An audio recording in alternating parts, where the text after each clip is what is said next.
Pues bueno, esto lo escribí más que nada para tener en mente qué es lo que estuvimos viendo cada día. Y pues bueno, el día lunes lo que estuvimos viendo en clase fue sobre discriminación, principalmente los diferentes tipos de discriminación que existen, como puede ser la racial, sexual, discriminación por discapacidad, socioeconómica y pues entre otras, vaya.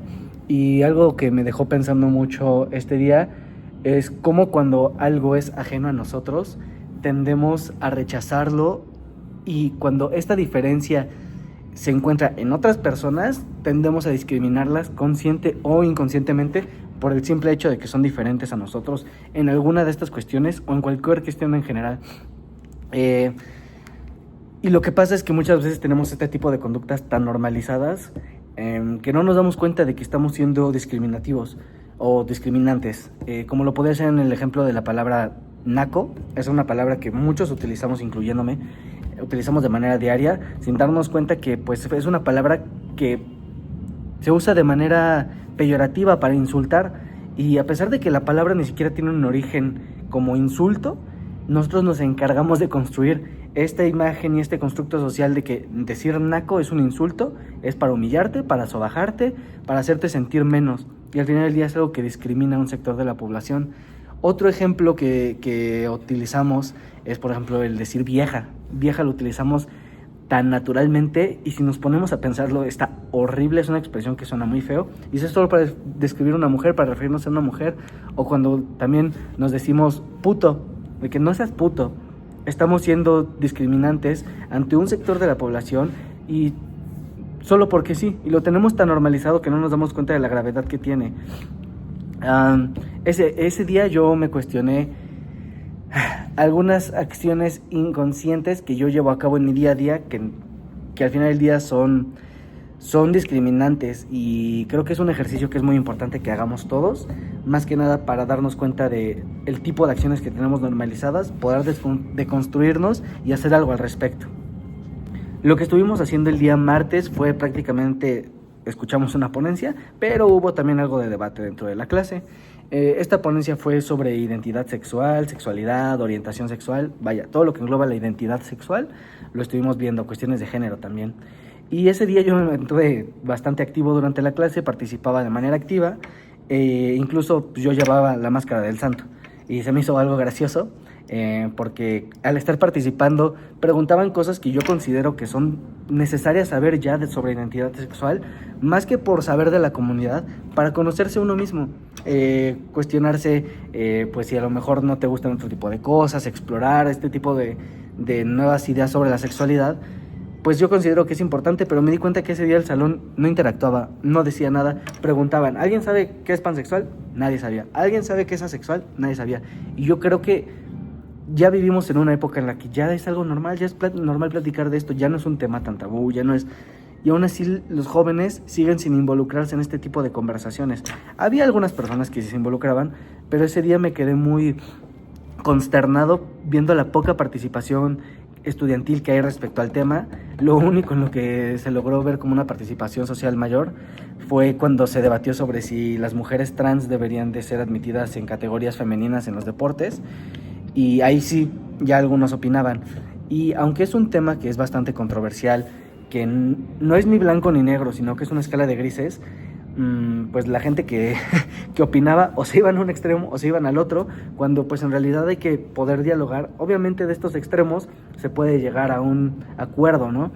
Pero qué bueno que existen estos diálogos en donde se exponen yo qué pienso, tú qué piensas, hablar desde el respeto, y nunca señalando a nadie, nunca haciendo menos a nadie, vaya, porque lo que se busca es que nos podamos incluir todos. Y creo que la conversación, pues por la naturaleza de las opiniones de cada quien, fue un poco caliente el tema, pero aún así creo que si hablamos desde el respeto podemos entendernos. Yo puedo ser capaz de comprender lo que tú dices sin la necesidad de creerlo, mientras también las demás personas puedan ser capaces de aceptar lo que yo creo sin necesidad de adoptar el pensamiento.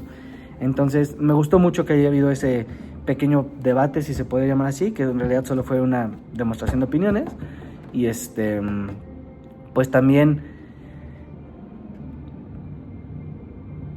También creo que la ignorancia respecto a este tema nos lleva mucho a la discriminación sin querer queriendo sobre con personas de la comunidad de la diversidad sexual, y creo que también por la ignorancia que tenemos, la falta de conocimiento que mencionaba antes, de que es gente que ya no, a pesar de ser nuevas generaciones, no tienen ni idea de lo que se está hablando cuando se habla sobre cuestiones de género y sexualidad. Creo que esto nos lleva a la discriminación involuntaria y también a la falta de comprensión y conexión, con una conexión verdadera social con la comunidad de la diversidad sexual. El día miércoles estuvimos hablando sobre violencia y los diferentes tipos de violencia que se pueden llegar a dar, feminicidios, la diferencia entre un homicidio y feminicidio, que es información bastante importante, ya que nos hace comprender de una mejor manera el problema social. Yo antes pensaba que, pues un homicidio es cuando matan a un hombre y un feminicidio es cuando matan a una mujer.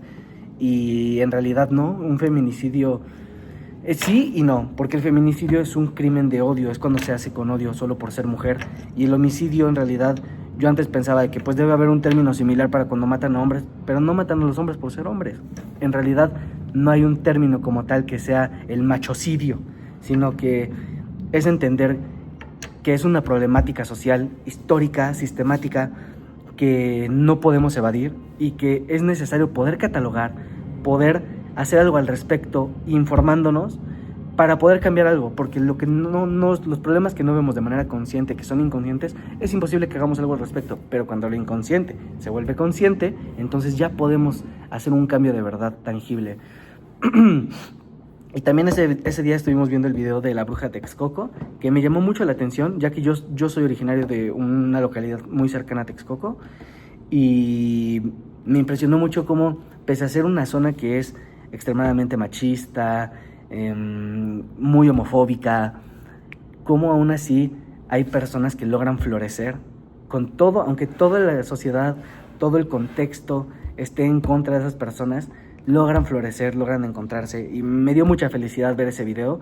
Pero la bruja de Texcoco también es una persona que ya no es tan joven, y me hizo cuestionarme sobre cuántas personas reprimidas todavía hay en estas generaciones mayores, o que ya murieron, que se quedaron con las ganas de poder explorar su sexualidad, con las ganas de transvestirse, con las ganas, de encontrarse a sí mismos, o que ya lo sabían y lo hacían en secreto. Me da mucha lástima que haya sido algo tan tabú, no entiendo qué llevó a que fueran temas tan tabú, y pues me da tristeza el hecho de que hay personas que no lograron poder vivir su vida como ellos quisieron, simplemente porque era algo mal visto, y no entiendo el por qué. Pero creo que también es de vital importancia apreciar y abrazar la diversidad, que son ideologías con las que ya estamos creciendo nosotros, con las que nuestras sociedades se están desarrollando, para poder lograr tener una sociedad más conectada, más unida. Creo que necesitamos aprender a valorar las diferencias que tenemos, porque eso es lo que nos enriquece culturalmente. Y por último, el día jueves estuvimos trabajando en la fanzine, que a nosotros nos habían dado libertad de elección para poder trabajar. Yo el tema que había elegido era el acoso escolar. Y pues bueno, yo no sabía que era una fanzine. Entonces empecé a hacer una revista como común. La había empezado a hacer desde un día antes, y yo la comencé como una revista tradicional, como más informativa, de que qué es el acoso escolar, cómo se manifiesta. Y ya llegando a clase, cuando vi los ejemplos de fanzine, me di cuenta que lo que estaba haciendo era una ñoñada, y que era algo, como nos dijo la maestra, es como mucho más anarco, es un statement más artístico. Y entonces, con los recortes que yo llevaba, decidí hacer como una especie de collage, escribí algunas palabras, y pues aunque no se me dan las manualidades y me estaba quedando medio feo, pues creo que hice lo que pude. También creo que lo pude haber hecho mejor si hubiera tenido más tiempo y un mejor entendimiento del concepto de una fanzine. Pero pues aún así me gustó mucho el proyecto. Creo que es una manera de poder protestar, de poder expresarte, muy subjetiva, pero a la vez que puede ser muy comunicativa, ya que dentro de tanto caos que suele hacerse la fanzine, tiene una narrativa importante que contar, y eso es lo importante siempre del arte. Me encanta a mí mucho el arte en todas sus expresiones, y el hecho de poder contar una narrativa con imágenes nada más, con manifiestos, me parece muy potente y muy interesante. Y pues nada, concluyendo, creo que esta semana estuvo, la verdad, bastante padre. No me esperaba que la materia tratara de esto, La verdad es que no tenía una expectativa real, pero creo que me hizo reflexionar y me llevó aprendizajes bastante valiosos que pues al final contribuyen a que yo pueda también ser una mejor persona, pueda procurar ser más inclusivo, más comprensivo y con una mente más abierta. Gracias.